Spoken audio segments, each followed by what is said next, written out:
We are in the 240 for tonight's area code with this question. What did you do on your summer vacation during COVID-19?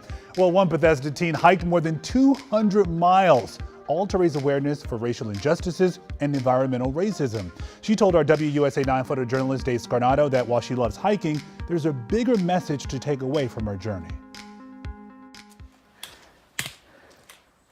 If I'm going out and hiking, it seems unfair of me to take that for granted. Instead, I need to find a way to support my community. I'm Lily and I'll be a junior at Holton Arms School. I hiked 272 miles of Vermont's Long Trail, which is a hiking trail that runs from the southern border of Vermont with Massachusetts to the northern border with Canada. It took me 23 days and it was hiking and cooking and doing all the things you would do in your daily life but in the woods. This has always been a goal of mine and I love backpacking, I love being outside, I love meeting new people, and this just sounded like a way to combine all the things I love into one spot. There was also a lot of planning that was involved in it, and that was much harder than I had expected. Having my food resupplied, getting people to meet me at certain parts, I had to readjust very often to having new people hike with me, which is hard if they're not necessarily my pace. There is a lot of rain in Vermont. The rain turns into mud and then it takes longer to hike because your shoes are all wet. I would say my first reaction was both pride but also fear as a mom.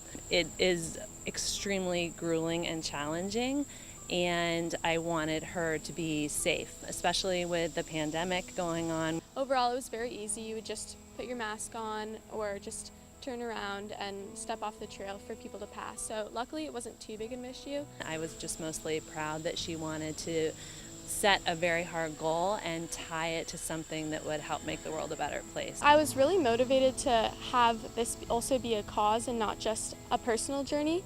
And the past few months we've seen a lot of systemic racism, and I wanted to see what other parts of our life that it contributes to, not just with police brutality, but also environmental racism.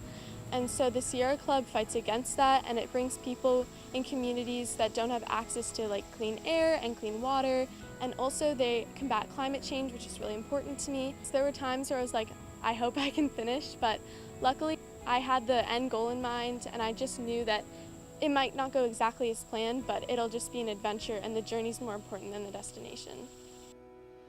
Yeah, that's life right there. Lily says she hopes to keep studying the environment and conservation even after high school. Her hike has raised nearly $8,000 for the Sierra Club.